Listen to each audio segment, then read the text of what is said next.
ఒక పక్క రాజకీయాలు, ఒక పక్క సినిమాలు. ఆ. సో ఇప్పుడు ఎలక్షన్స్ మూమెంట్ ఇది. సో అయినా కూడా ఆయన సినిమాలు చేస్తున్నారు ప్రజెంట్. షూటింగ్‌లో పాల్గొంటున్నారు. దీనివల్ల కొంచెం ఇబ్బంది ఏర్పడదా? అంటే పాలిటిక్స్‌కి టైం కేటాయించాల్సిన టైంలో సినిమా షూటింగ్‌లో పాల్గొనటం వల్ల. ఇప్పుడు ఇక్కడ ఇక్కడ ఒక చిన్న ముఖ్యమైన పాయింట్ ఉందండి. మాకు ఋషికొండలు లేవండి దోచేటాకి, ఇసకలు లేవు, మాఫియాలు లేవు, గ్రానైట్లు లేవు, ఇక్కడ ప్రభుత్వ పథకాలని చెప్పి దోచుకోవటానికి ఏమీ లేవు మా దగ్గర. మాకు తెలిసింది ఒకటే నటించడం. అదే స్క్రీన్ మీద నటిస్తే మాకు ఇంత డబ్బులని ఇస్తారు.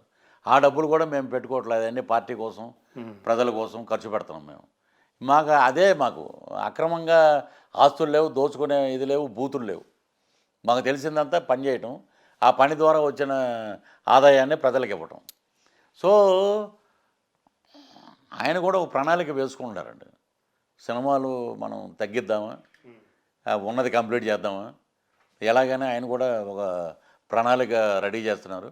ఆ ప్రణాళిక ప్రకారంగా మేము కూడా ఆయన ఫాలో అవుతాం మొత్తం. ఓకే. యాక్చువల్గా అంటే మీ తోటి నటుడే పోసాని కృష్ణమూర్తి ఈరోజు అక్కడ ఎఫ్డీసీ చైర్మన్గా ఉన్నారు. చంద్రబాబు నాయుడు గారి గురించి అలాగే పవన్ కళ్యాణ్ గారి గురించి ఆయన ఏం మాట్లాడతారో మనకు తెలుసు. సో చాలా దుర్మార్గులుగా వాళ్ళిద్దరిని ఆయన అభివర్ణిస్తూ ఆయన స్టేట్మెంట్లు ఇస్తున్నారు. అంటే సినిమా వరకు చూసుకుంటే అంటే ఆయన ఎందుకు అంత అంత ఫోర్స్ఫుల్గా చంద్రబాబు నాయుడు గారిని కానీ పవన్ కళ్యాణ్, మళ్ళీ చిరంజీవి గారిని ఆయన అంత అనరు, పవన్ కళ్యాణ్ గారిని ఎందుకు అంత ఫోర్స్ఫుల్గా?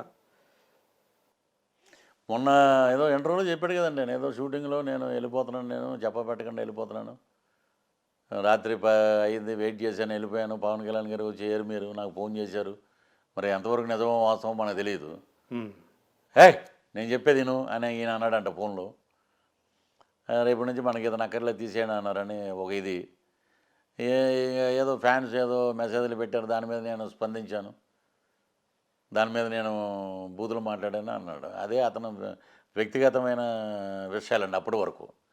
ఎప్పుడైతే ఈ టైపు ఉన్నాడు ఈయన ఒకటే అండి, నాకు అప్పట్లో ఉంది కదండి, నాకు ఇష్టమైతే చంద్రబాబు నాయుడిని తిడతా, లేకపోతే నాకు ఇష్టమైతే ప్రజారాజ్యం ఆఫీసులో చీపురుతో తుడుస్తా,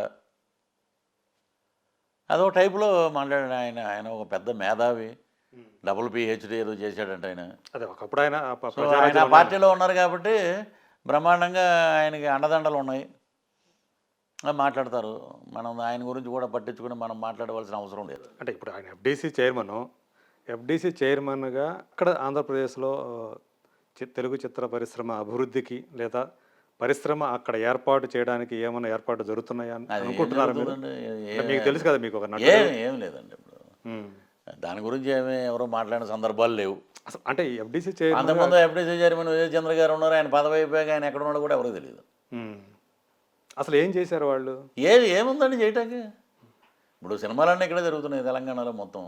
ఏపీ వెళ్తున్నారు, పర్మిషన్ డబ్బులు కడుతున్నారు, వస్తున్నారు, మళ్ళీ ఇక్కడ పోస్ట్ ప్రొడక్షన్ అంతా హైదరాబాద్లోనే జరుగుతుంది. దాని పేరే film development corporation. Film development కార్పొరేషన్కి వచ్చి మాట్లాడింది అది. అందరినీ కలిసి స్వాగతించి పార్టీలకు అతీతంగా మాట్లాడతారని అనుకున్నాం. మరి ఎక్కడ స్పందన లేదు, నిర్మాతంలో కూడా స్పందన లేదు. ఇంకా అది అలాగే ఉంటుందండి పక్కకి. ఇంకా 6 నెలలు కదా, ఇంకెందుకులే, ఇంకా తర్వాత ఎవరైనా రాజీనామా చేయాల్సింది కదండి పదవులకి.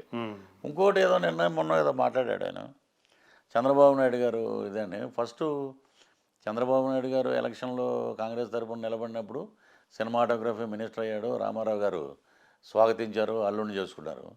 తర్వాత మళ్ళీ చంద్రబాబు నాయుడు గారే కాంగ్రెస్ తరఫునే అప్పుడు నిలబడినప్పుడు రామారావు గారు పార్టీ పెట్టారని ఇటు వచ్చేయలేదండి, ఆయన మీదే నిలబడ్డారు కదా, చంద్రగిరిలో నిలబడి ఓడిపోయాడు ఆయన. అవును, అప్పుడు కాంగ్రెస్ తోటే కంటెస్ట్ చేశాడు ఆయన.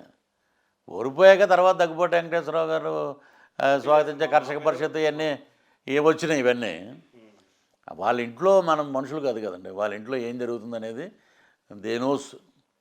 బాలకృష్ణ గారు, హరికృష్ణ గారు వీళ్ళందరికీ తెలుసు.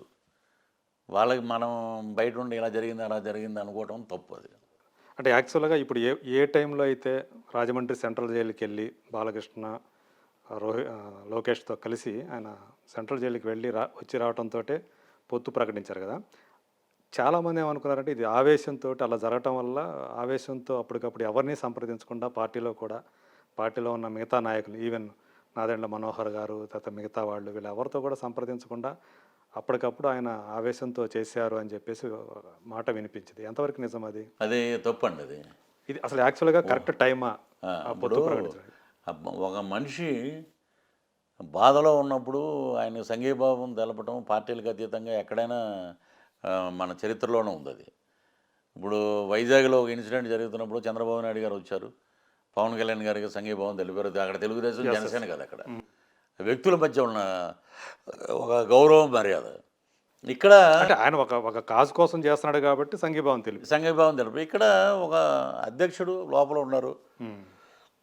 ఒకవేళ ఆయన బయటికి రానివ్వకుండా ఎలక్షన్లో ఆయనకు వచ్చిన ప్రచారం, ఆయనకి వెళ్ళిన మీటింగ్లకి లక్షలాది జనాలు చూసి వీళ్ళకందరికీ కంగారు పడుతుంది. ఇది వాస్తవం అండి. ఇది లోకేష్ ఎందుకు పనికిరాడు అన్నారు. లోకేష్ అద్భుతమైన రెస్పాన్స్. సో రెండు పక్కల నుంచి వాళ్ళిద్దరులా కూర్చున్నారు. ఒక పక్కన వారాహి యాత్ర ద్వారా ఇక్కడ జన స్పందన ఎలా ఉంది, జన సందోహం సముద్రంలాగా ఉంది. ఇక మనకి ఓటమి తప్పదనే మాట వాళ్ళకి తెలుసు.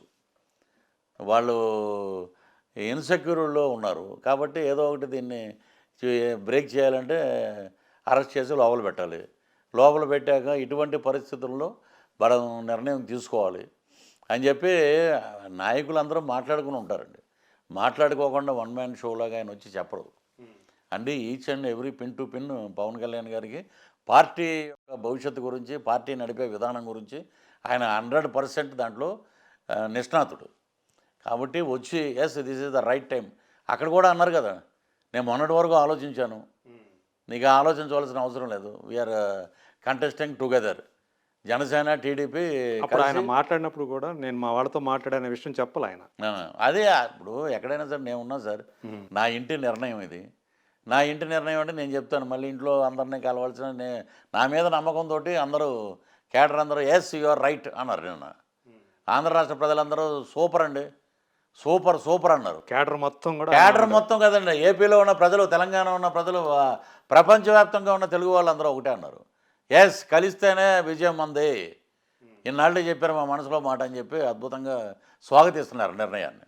సో దాన్ని బట్టి జన సైనికులందరూ కూడా జనసేన హ్యాపీ అండి. అదే ఒకవేళ ఇప్పుడు యాక్చువల్గా 22, 23 తేదీ వరకు ఉంటాడు రిమాండ్, యాక్చువల్గా 14 రోజులు రిమాండ్. ఆ తర్వాత కూడా ఆయన అది ఎక్స్టెన్షన్లో ఉండొచ్చు, ఇంకా లేకపోతే వేరే కేసులు బనాయించి ఆయన మీద మళ్ళీ ఉండే అవకాశం జైల్లో ఉంటే గనక ఏంటి తర్వాత మీ కార్యాచరణ ఎలా ఉండదు? కార్యాచరణ జేఏసీ అని ఒకటి పెట్టారు కదండి కార్యాచరణ.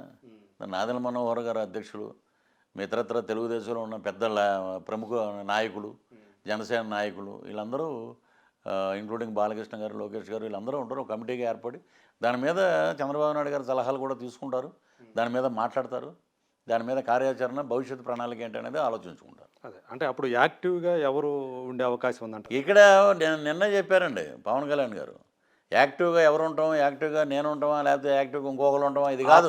ఆ పార్టీ తరపున వస్తారండి, అందరూ ఉంటారు. జేఏసీది యాక్టివ్ కాదండి, అందరూ కలిసి పనిచేయాలి. ఇది ఫలితం అది వచ్చాక అప్పుడు ఆలోచిద్దాం మిగతా విషయాలు.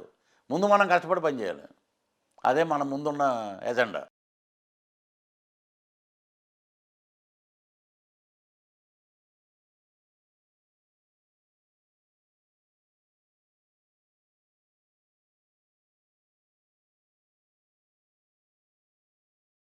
ఇప్పుడు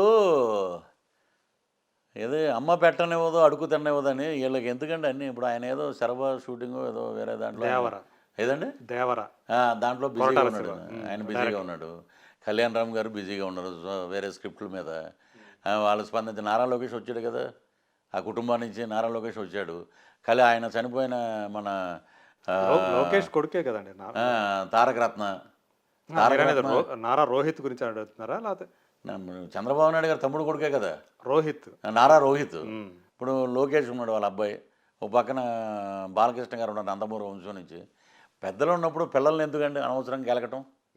వాళ్ళ భవిష్యత్తు. ఇప్పుడు ఒక పక్కన ఆస్కార్ వెళ్ళేంత గొప్ప స్థాయిలో నటించిన ఏకైక నటుడు నందమూరి తారక రామారావు. నేను జూనియర్ ఎన్టీఆర్ అంటే నాకు నచ్చదు. నందమూరి తారక రామారావు అద్భుతంగా నటించాడు. పెర్ఫార్మెన్స్ నిన్న ఇప్పుడు సైమా అవార్డు కూడా తీసుకున్నారు. వాళ్ళ పనుల్లో వాళ్ళు ఉన్నారు. వాళ్ళ బాబాయ్ వాళ్ళ తండ్రి లాంటి వాడే కదా బాలకృష్ణ గారు. చెప్తాడు కదా అన్ని విషయాలు మాట్లాడుకుంటారు కదా. వాళ్ళకి లేని దురద వీళ్ళకెందుకు? వాళ్ళేదో మీరు మీ కెరీర్ మీరు చూసుకోండి. ఇది వైసీపీ వాళ్ళు అంటున్నారు. ఆ. టీడీపీ వాళ్ళే చాలా మంది టీడీపీ వాళ్ళు ఇప్పుడు ఏముందండి, ప్రతి ఒక్కడు ఏదో అందరూ ఒకేసారి పోస్టర్ ఎక్కేస్తే దానికి ఇది ఉండదండి. రావాల్సిన టైంలో వస్తారు ఒక్కొక్కళ్ళు. ఒకేసారి అందరినీ ఇబ్బంది పెట్టడం కూడా మంచిది కాదు. అంటే వస్తారంటే ఆయన దాదాపు 2014 తర్వాత నుంచి ఆయన యాక్టివ్ ఎప్పుడు కూడా టీడీపీకి